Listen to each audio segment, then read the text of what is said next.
বাচ্চাদেরকে বাজার চলতি ব্রাউনি খাওয়ানো মানেই একগাদা চিনি খাওয়ানো।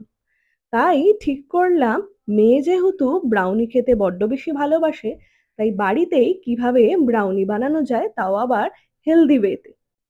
তাই প্রথমেই আমি নিয়ে নিয়েছি 10 থেকে 12টা খেজুর, যেটাকে ভালো করে দুধ দিয়ে মিক্সার গ্রাইন্ডারে পেস্ট করে নেব।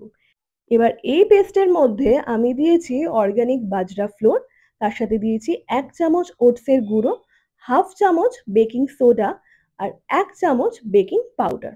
এই সবগুলোকে ভালো করে মিক্স করব। মিক্স করার পর এর সাথে আমি দিয়ে দিয়েছি কোকোয়া পাউডার।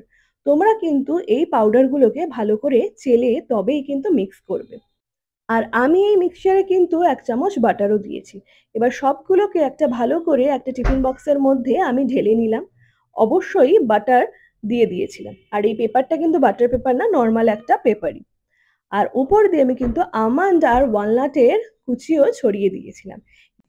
এবার নুন দিয়ে প্রেসার কুকারকে আগে 10 মিনিট আমি প্রিহিট করে নিয়েছিলাম, তারপর 30 মিনিট এটাকে আমি কুক হতে দিলাম। ব্যাস রেডি কিন্তু আমাদের বাড়িতে বানানো সুস্বাদু এবং হেলদি ব্রাউনি। তাই তোমাদের বাড়িতেও যদি এরকম ছোট ছোট বাচ্চা থাকে, তাদের জন্য কিন্তু এইরকম বাড়িতে ব্রাউনি বানাতে ভুলো না। তাহলে চলো টাটা, দেখা হচ্ছে তোমাদের সাথে একটা নেক্সট মিনি ব্লগে।